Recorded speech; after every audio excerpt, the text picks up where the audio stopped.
कहां जाना है तुझको? कहीं नहीं जाना। मेरा राम, मेरा कृष्ण, मेरा शिव भगवान तुम्हारे पास आएगा। लोग कहते हैं हम भगवान को ढूंढते हैं, कोई पूछे भगवान आपको ढूंढता है। ढूंढते हैं,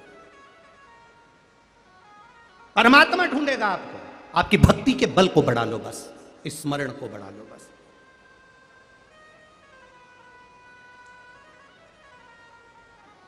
और जब भक्ति का बल बढ़ता है, भक्ति का जब बल बढ़ता है, तो आप रूप एक आनंद की अनुभूति होने लगती है। आनंद की अनुभूति अपने आप होने लगे। आप बढ़ाओ। हम भक्ति का बल नहीं बढ़ा पा रहे, हम विश्वास नहीं बढ़ा पा रहे, हम दृढ़ता नहीं बढ़ा पा रहे। और यहां शिव महापुराण की कथा, श्रीमद् भागवत पुराण की कथा, विष्णु पुराण, नर्मदा पुराण, पद्म पुराण, बरहा पुराण, ब्रह्मवेत्ता पुराण, कुर्म पुराण, नारद पुराण, गर्ग संहिता सब कहती है विश्वास प्रबल करिए, भरोसो दृढ़ इन चरणन केरो। भरोसा प्रबल करिए। महाराज, मिट्टी का दिया, कल आदरणीय मुखिया जी कल दीप का वर्णन कर रहे थे, बड़ा सुंदर उन्होंने व्याख्यान वर्णन करा। बहुत साध हुआ, बहुत बहुत प्रणाम महाराज जी, बहुत सुंदर वर्णन कर रहे थे। दीप का कल वर्णन कर रहे थे, जब मिलना हुआ तो दीप का वर्णन कर रहे थे। दीप और प्रदीप और उसमें प्र का उपसर्ग सब उसका वर्णन करते उन्होंने सुनाया। बड़ा सुंदर भाव वर्णन। मिट्टी का दिया रात भर अंधेरे से लड़ता है। मिट्टी का दिया रात भर अंधेरे से लड़ता है। और इंसान ये भी तो शिव का दिया है, फिर संसार से क्यों डर जाता है? क्यों डरे? जब वो मिट्टी का दिया रात भर अंधेरे से लड़ता है, तो हमें परमात्मा ने दिया है। हम भी तो संसार के आगे क्यों डिगे, क्यों डूबे? हम भी तो अग्रणता में रहें, हम भी अग्रणता में रहें। जो शंकर का द्वार पकड़ लेता है, शिव की चौखट पकड़ लेता है, वो जीवन में अपने आप सुख पा जाता है।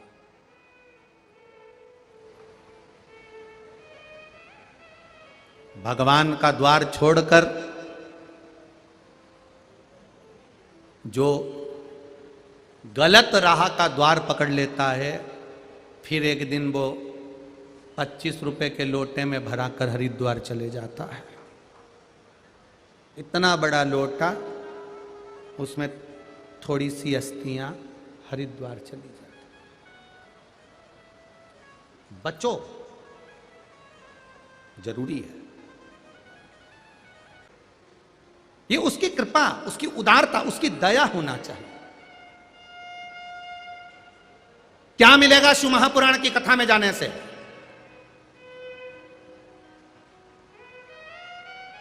आप आओगे, कई लोग कहेंगे इतनी गर्मी, इतनी दूर, इतनी भीड़, क्या मिलेगा जाकर? आखिरी में तो प्रसाद भी नहीं मिलता शिव पुराण में। सारी कथाओं में जाओगे तो प्रसाद तो मिल ही जाएगा, यहां तो प्रसाद भी नहीं मिलता। क्या मिलेगा?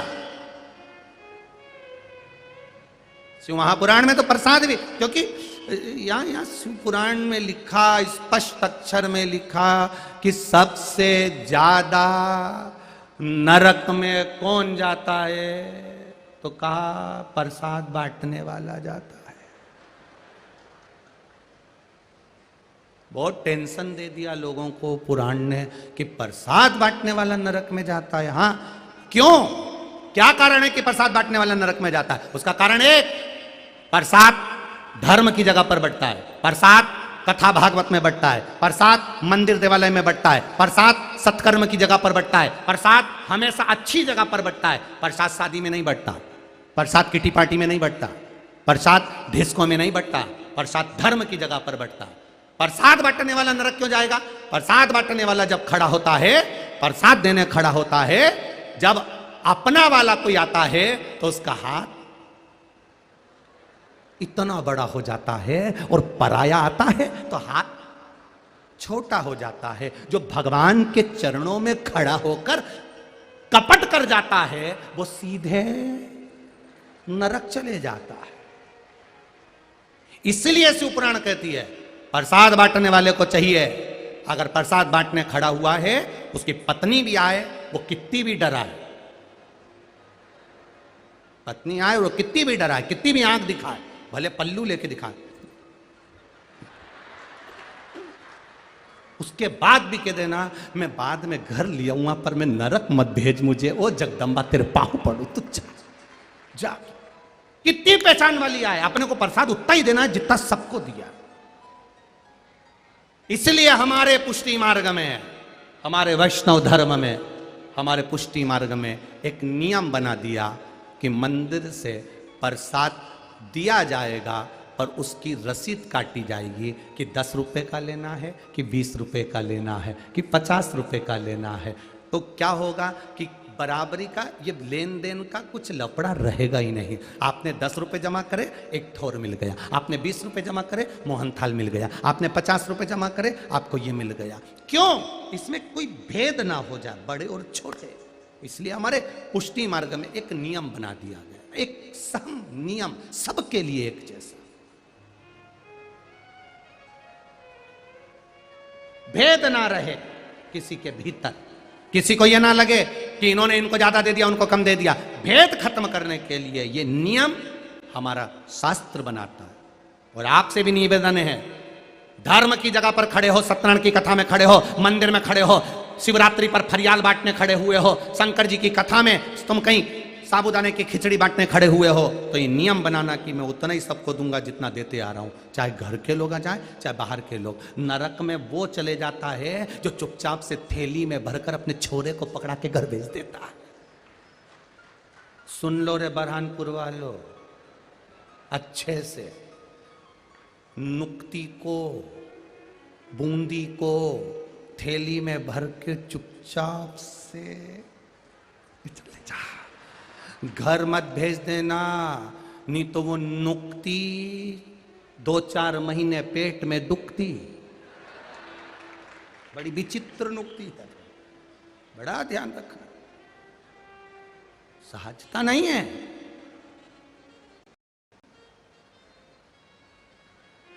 स्मरण करिए भगवान का भजन, विश्वास रखकर करोगे।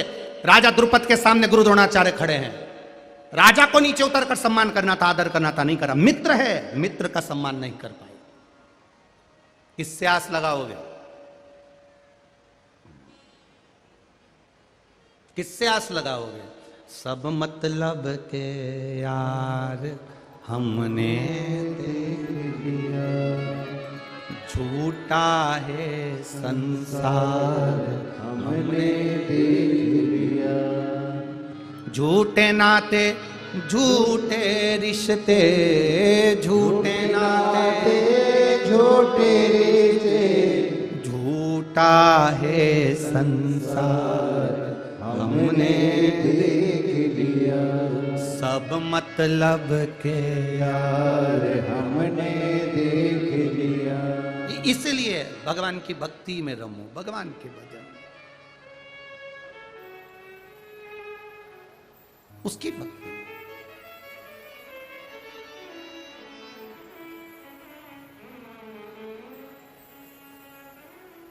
और जब भक्ति रम जाओ, भजन में रम जाओ, तो जीवन का एक आनंद मिल जाएगा। ऐसी मित्रता किस काम की? जिस मित्रता में वैभव दिखाया जाए, धन दिखाया जाए, दौलत दिखाई जाए, सत्ता दिखाई जाए, पर प्रेम ना दिखाया जाए।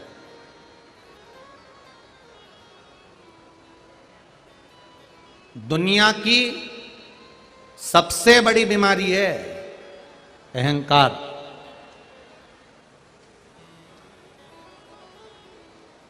ये दुनिया की सबसे बड़ी बीमारी है।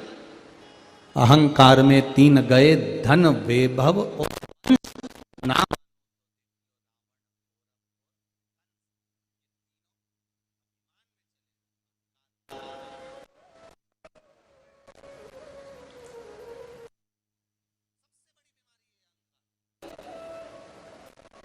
सब कुछ लेकर डूब जाता है ये अहंकार व्यक्ति का। सारा वैभव, सारा धन, सारी संपदा सब ले जाता है, सारा वंश भी ले जाता है। भगवान ने अगर आपको सुंदर बनाया है तो भगवान को धन्यवाद देना कि ये तेरी कृपा से काया मिली है। अच्छे दोनों पांव से चल रहे हो तो भगवान से प्रार्थना करना ये तूने पांव दिया है। पूरा सोफा सेट तुम्हारा अच्छा है तो भगवान से प्रार्थना करना ये तेरी कृपा। एक भी सोफा सेट का हत्था टूट जाए, हाथ रखने का टूट जाए तो लुढ़क जाते, उसी तरह तूने पूरे की पूरे सही रखे हैं, ये तेरी कृपा। खिड़कियां अच्छी है, भगवान से प्रार्थना करना तेरी कृपा है।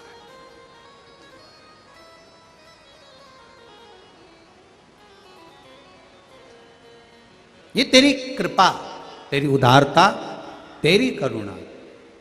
भगवान से कहना मुझे नहीं मालूम था कि तूने इतने अच्छे घर में जन्म दे दिया, इतना अच्छा कुल दे दिया, इतना अच्छा पति, इतनी अच्छी पत्नी, इतने अच्छे बच्चे, इतना अच्छा परिवार दे दिया, बरहानपुर का निवास दे दिया और शिव महापुराण की कथा दे दी। ये तेरी कृपा,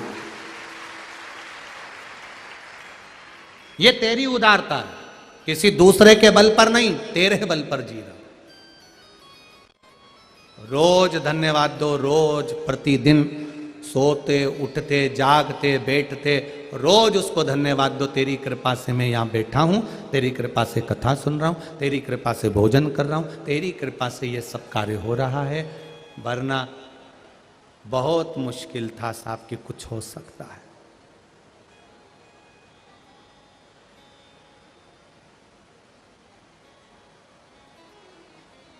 एक गुजरात से कोई बहन कथा सुनने आई है।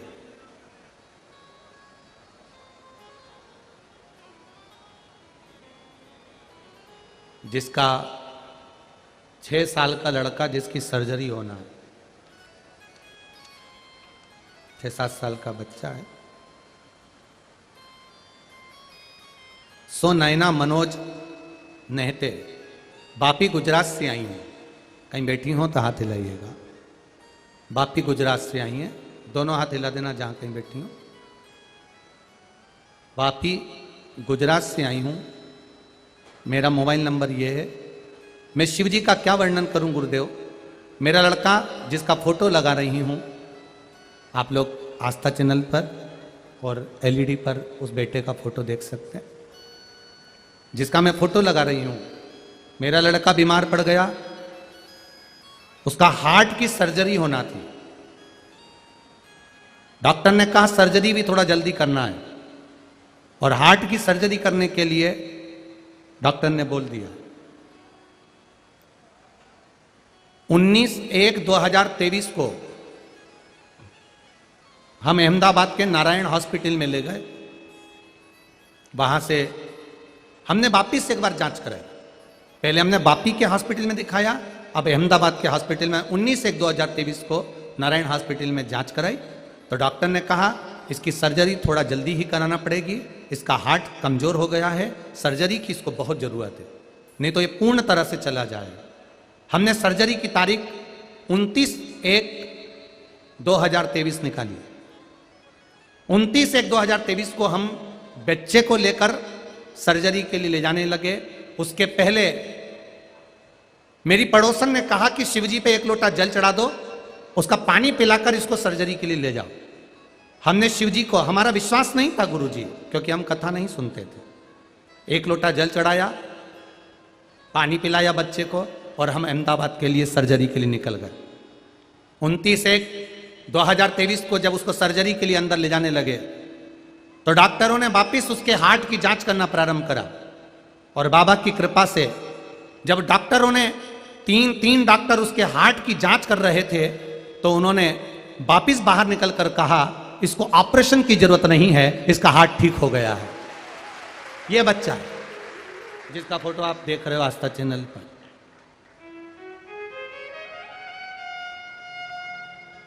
अब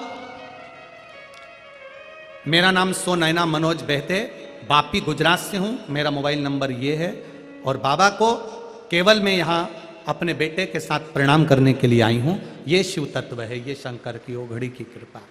अभी आपको भी कथा में कहा ये पत्र तो केवल यहाँ के लोग दे रहे हैं, पर मेरा विश्वास कहता है जिसने दिल से सुनी है 7 दिन की शिव महापुराण की कथा, अगली कथा में आपका भी पत्र वहां मिलेगा, निश्चित है। आप स्वयं अपने भाव को लिखोगे। हम किसी का भाव नहीं लिखते और हमको किसी का भाग्य लिखना भी नहीं आता, क्योंकि हमारा लिखने वाला तो वो ऊपर बैठा। हम किसका भाग्य लिखें? इतनी लाखों की संख्या में आप लोग आते हो कि आप लोगों को हम देख भी नहीं पाते। देखो सीधी बात है, सही है, सत्य की गलत है। और आदरणीय संतों को, मुखिया जी को कहूंगा, बरहानपुर में पहली बार आगमन हुआ है और इतना अच्छा प्रेम बरहानपुर वालों ने दिया, ये कभी नहीं भूलेंगे।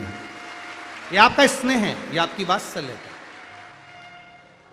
एक दिन थोड़ा सा गड़बड़ करा था और डमरू वाले ने डमरू बजा दिया, और इतनी अच्छी व्यवस्था पुलिस प्रशासन ने जो संभाली, उनको लिए एक बार जोरदार ताली बजाओ। फिर पुलिस प्रशासन ने जो व्यवस्था संभाली, मैं धन्यवाद दूंगा आदरणीय कलेक्टर महोदय, एसपी, डीएसपी साहब, टीआई महोदय, जो भी इसको संभाल रहे हैं, सबको साधुवाद है। आप लोगों ने फिर जो व्यवस्था संभाली उस, और फिर बरहानपुर का एक एक नवयुवक बेटा और बेटियां जब व्यवस्था में जुट गए तो फिर ये कथा आनंद का। एक एक बच्चा बरहानपुर का रास्ते से आते हैं, कोई पानी पिला रहा है, कोई कुछ कर रहा है, कोई कुछ कर रहा है, कुछ ना कुछ सेवा आप लोग कर रहे हैं। और एक बात अपनी जिंदगी में उतार कर रखना, इतने सारे शिव भक्त दूसरी बार बरहानपुर में दर्शन के लिए नहीं मिलेंगे। कर लो सेवा, यही मौका। तिजोरी में रखा हुआ धन पड़ा की पड़ा रह जाएगा, सामान घर में धरा की धरा रह जाएगा। जो तुमने दोनों हाथों से जल सेवा, भोजन सेवा, कहीं किसी को बिस्कुट, किसी को कुछ, किसी को कुछ, जो तुमने खिलाया है, ये तुम्हारा खाली नहीं जाएगा, अंत समय में भी तुम्हारे साथ आएगा। ये दान, पुण्य, धर्म, सत्कर्म खाली नहीं जाता।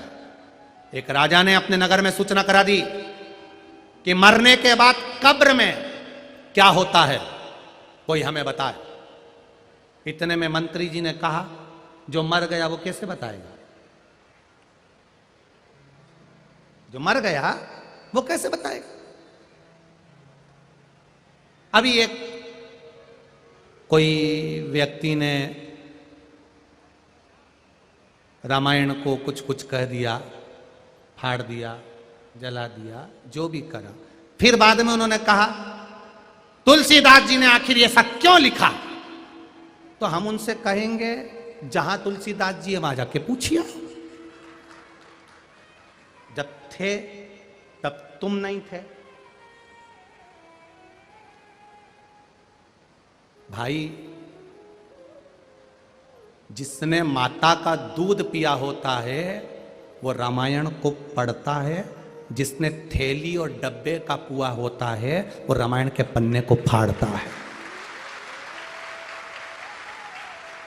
माता का दूध पीने वाला संस्कारित बच्चा कभी रामायण का पर्चा नहीं फाड़ेगा। आज भी हमारे सनातन धर्म का रिवाज है, दीपावली पर रद्दी बेचते हैं, कवाड़ा बेचते हैं, पर सालों की रखी हुई रामायण को कोई किलो के भाव में नहीं बेचता। यह हमारा सनातन धर्म है। कोई बरहानपुर में जो किलो के भाव में रामायण को बेचता हो? रद्दी बेच देंगे, कवाड़ा बेच देंगे, अपने बच्चों की किताबें बेच देंगे, पर सालों से रखी हुई, कपड़े में बंधी हुई उस रामायण को हमारे यहां आज भी कबाड़े में किलो के भाव में नहीं बेचा जाता, क्योंकि उसमें मेरा राम बसता है, उसमें हनुमान बसता है, उसमें शिव बसता है। ये हमारे संस्कार हैं। अगर माता का दूध पिए होते तो उस रामायण में राम नजर आते, पर उनको राम नहीं दिखे, क्योंकि डब्बे और थैली का जो दूध पी लेते हैं उनको थोड़ा सा तो यही होता है, देसी गाय का दूध और जर्सी का दूध, अंतर है दोनों। उसको समझिए, अपनी जिंदगी में उतारो। रामायण फाड़ने का विषय नहीं, रामायण पढ़ने का विषय है। उसकी एक एक चौपाई हमारे जीवन को संवारने का विषय है। उसका एक एक शब्द हमारे जीवन को उतारने का विषय है, हमारे जीवन में उतारने का विषय। महाराज क्यों भटके हम? ये मौका मिला। एक राजा ने कहा कब्र के अंदर मरने के बाद कब्र के अंदर क्या होता है बताए कोई। मंत्री ने कहा जो मर गया वो कैसे आके बताएगा। राजा ने कहा कोई को पूरे नगर में डोंडी पिटवाओ कि कब्र के अंदर मरने के बाद क्या होता है बताया जाए। नगर में डोंडी पिटवाई, 1000 सोने की मुद्राएं दी जाएगी जो कब्र के अंदर जाकर बताएगा कि मरने के बाद होता क्या है। किसी ने भी मरने को तैयार नहीं हुए, तब एक लालची व्यक्ति, लोभी व्यक्ति मरने को तैयार हो गया। उसने कहा मैं जाऊंगा कब्र के अंदर जिंदा, फिर आके बताऊंगा। लोगों ने कहा जब अंदर चले जाएगा मिट्टी जल जाएगी तो मरीज जाएगा, कहां से बताएगा, फिर कहां से बताएगा। उसने कहा नहीं नहीं मैं बताऊंगा। 1000 सोने की मुद्राएं, खुश हो गया। उसने कहा पहले 500 सोने की मुद्रा मुझे पहले दी जाए, फिर बाद में 500 देना। राजा ने कहा दे दो 500 मुद्रा। 500 मुद्रा दे दी। मुद्रा लेकर जा रहा था, एक भिखारी आ गया, भिक्षक मांगने वाला, भैया कुछ दे दो, भैया कुछ दे दो, भैया कुछ दे दो। अच्छे कपड़े दिख रहे थे, सोना दिख रहा था, 500 मुद्राएं दिख रही थी। भिखारी ने मांगा कुछ दे दो। इसको गुस्सा आ गया, कैसा मूर्ख है, पीछा पकड़ लिया, छोड़ता ही नहीं है। और इसने वहीं पर कचरा पड़ा था, पत्ता पत्ती सूखे कचरे को उठाकर उसके कटोरे में डाल दिया। ले जा। वो कचरा लेकर चला गया। कचरा लेकर गया। तीसरे दिन इसको ले गए, कब्र में सुलाया, मिट्टी डाल दी। ये अंदर से सोचने लगा श्वास रुक रही है, अब तो मरना ही है, अब बचा क्या है। 500 मुद्रा वैसी चली गई। अब लोभ ही तो था। इतनी देर में एक चींटी ने कब्र के अंदर सुरंग कर दी, उसमें से इसको श्वास मिलने लगी। खुश हो गया, 500 मुद्रा मिल जाएगी, बच जाऊंगा। 8 घंटे बाद उसी चींटी के बिल में से सांप घुसने लगा अंदर। अब तो ये और मरा, ऊपर दिख रहा सांप आ रहा, मरा, डसेगा, अंदर आके बैठ जाएगा। घबराने लगा। फिर क्या देखा इसने, सांप अंदर आ रहा है, थोड़ा सा कचरा सांप के आगे आ गया, वो आगे नहीं बढ़ने दे रहा। सांप फिर बढ़ा, कचरा अड़ रहा है, सांप फिर बढ़ा, कचरा अड़ रहा है। 3 दिन निकल गए, इसको बाहर निकाला। राजा ने पूछा कब्र में जाने के बाद तुम्हें क्या पता चला। उस लोभी व्यक्ति ने कहा कब्र में जाने के बाद एक ही चीज पता चली, जो जीते जी अपन ने दान दिया था वो अंत समय में काम आ जाता है। कचरा दान दिया था तो कचरा मेरे आड़े आ गया। सुन लो रे बरहानपुर वालों जरा अच्छे से, सरसों का तेल डाल के कानों में, तुम जो दान दोगे वो तुमको प्राप्त होगा। एक गिलास पानी ये आए हुए शिव भक्तों को पिलाया है तो मरते समय गंगा मैया तुम्हारे मुख में आकर बैठ जाए। एक अन्न का दाना इन आए हुए शिव भक्तों को खिलाया है तो वो अन्न का दाना तुम्हारे मुख में तुलसी का दल बनकर बैठ जाएगा। ये साधारण नहीं है। सारे दान पुण्य तुम्हारे मरते समय समाप्त हो जाएंगे, पर शंकर का किया गया दान पुण्य भजन संकीर्तन कभी समाप्त नहीं होता। शिव जैसे अमर हैं, शंकर के भक्त को खिलाया गया अन्न, शिव भक्त को पिलाया गया पानी, ये अमर हो जाता है, ये कभी समाप्त नहीं हो सकता, अटल है, ये रहेगा। अब कई लोग कहते गुरुजी हम शिव पुराण सुन लिए, याद तो रहेगी नहीं, फिर भी भगवान हमको तार देगा हम जब मरेंगे तब। क्यों नहीं? 15 दिन पहले खाया हुआ तुमको याद है क्या कि 15 दिन पहले 18 तारीख को शाम को 4 बजे तुमने क्या खाया था? किसी को याद नहीं है, और वो खाया हुआ शरीर में गया, रक्त बना, रक्त बनकर शरीर में चला, आज तक चल रहा है। 1 महीने पहले खाया हुआ आज तक शरीर में रक्त बनकर चल रहा है, शरीर को चला रहा है। उसी तरह जिंदगी में अगर एक बार भी शिव पुराण की कथा सुन ली तो वो अंतिम समय तक चला देता है, अंतिम समय तक चला। फिर क्या सोचे, इसलिए सेवा का मौका मिला है, करो सेवा, करो। कितनी सेवा, यहां लोग लगे हुए हैं किसी ना किसी रूप में, और मेरे भोले तेरी नौकरी सबसे बढ़िया है, सबसे खरी, तेरे दरवाजे की चाकरी सबसे बढ़िया है, सबसे खरी। जब से तेरा गुलाम हो गया तब से मेरा भी नाम हो गया हो। तुम मत गाओ दीनानाथ, अब आप लोग गाओ। जब से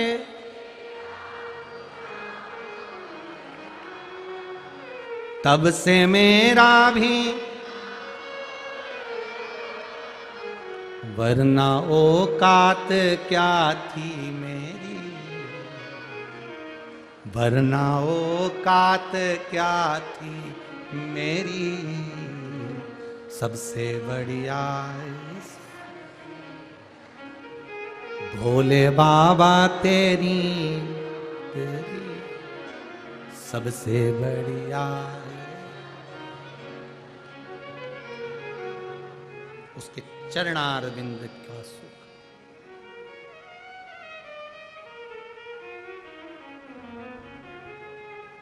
बस उसके चरणों का जो सुख है वो कहीं नहीं मिल सकता, वो अटल। गुरु द्रोणाचार्य ने द्रुपद से अब बोला कि राजा द्रुपद ने सिंहासन पर बैठकर पूछा, क्या चाहिए तुमको, बोलो। एक बार भी गले नहीं लगाया, आदर के वचन नहीं बोले, सत्कार के वचन नहीं बोले, सम्मान के वचन नहीं बोले, और डायरेक्ट कहा तुमको क्या चाहिए।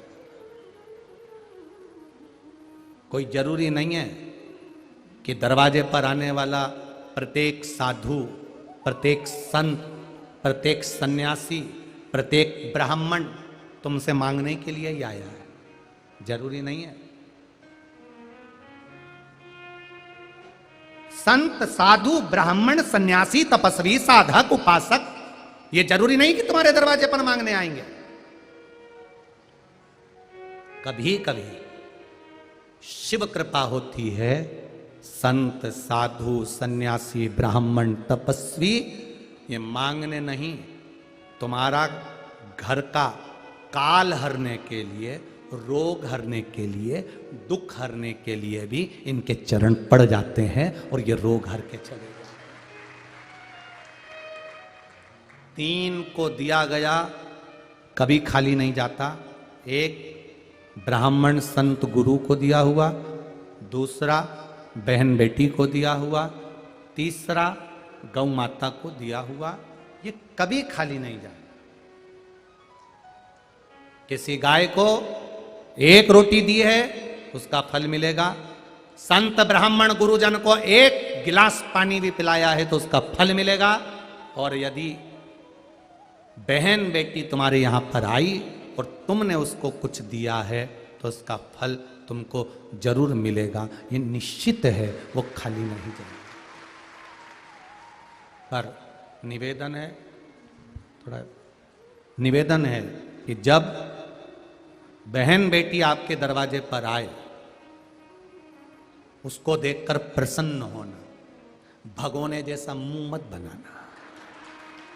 जब वो आए उसका आदर करो, सम्मान करो। संत ब्राह्मण आए, भगोने जैसा मुंह मत बनाओ। गाय आ जाए, 1 रोटी दे दी, फिर गाय आके खड़ी हो गई, तुमने कहा अभी तो दी थी, डंडा उठा के भगा दे, भगा दे।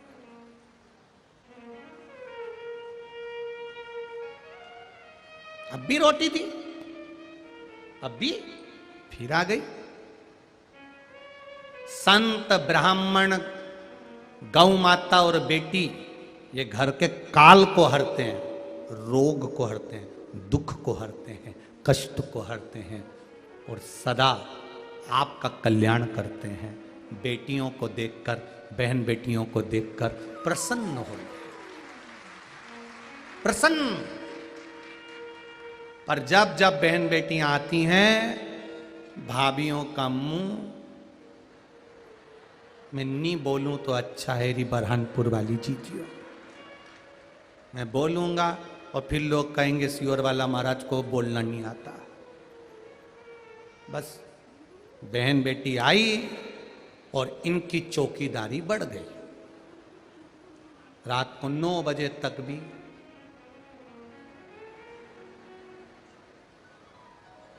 दिन भर सुनेंगी, रात को फिर बाजू में जो भेरू है सिंदूर चढ़ा हुआ, उससे कहें देख लो तुम्हारी बहन आई थी, वही करके गई है, मैं तो जा रही हूं।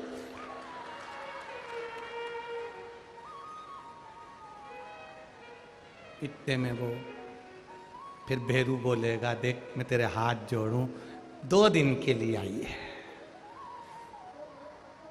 2 दिन के लिए आई है, तू चुप रहे। छोरा छोरी को समझा दिया, ध्यान रखना, छोरा छोरी जब से बुआ आई तब से दादी के कमरे में ही है। दादी ने कहा चल जा पढ़ने बैठ, नहीं बैठूंगा, चल जा पढ़, नहीं पढ़ना, बुलाऊं तेरी मम्मी को, बुला लो, मम्मी ने किया है, जब तक बुआ यहां रहे तब तक तू दादी के पास ही रहना, देखते रहना क्या क्या दे रही है। 2 कैमरे छोड़ दिए दादी के कमरे में, छोरा छोरी, जो छोरा छोरी रात को मम्मी के पास आए, दादी ने गुलाबी कलर की साड़ी दी है और बोल रही थी मैं चुपचाप से तेरे बैग में सेव के 4 पैकेट रख दूंगी, 2 बिस्कुट के पैकेट रख दूंगी, और मम्मी पापा भी कुछ लाए हैं बुआ के लिए। अब तो जगदम्बा जो अभी तक तो वो चंद्रघंटा थी, अब कुसमांडा हो गई।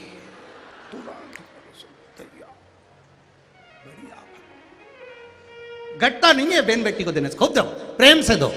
गौ माता को रोटी देने में नहीं घटेगा, संत ब्राह्मण आदर में घटेगा, करो।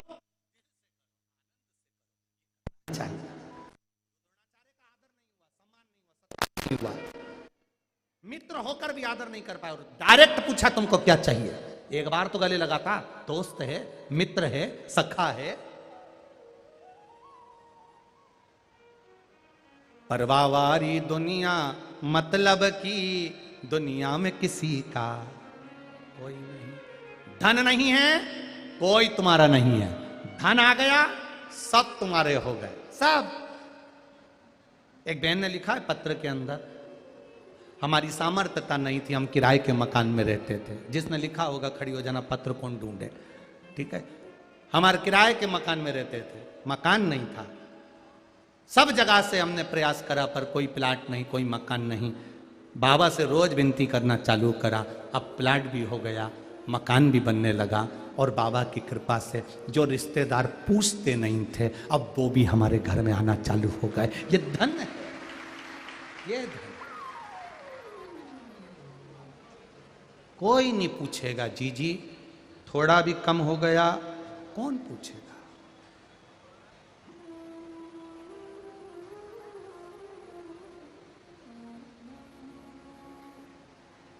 सब बड़ा है, बड़ा गुरु द्रोणाचार्य। आपको क्या चाहिए? गुरु द्रोणाचार्य के मुख से निकल गया, ये मेरा पुत्र है, ये मेरा बेटा अश्वत्थामा है, मेरा पुत्र अश्वत्थामा।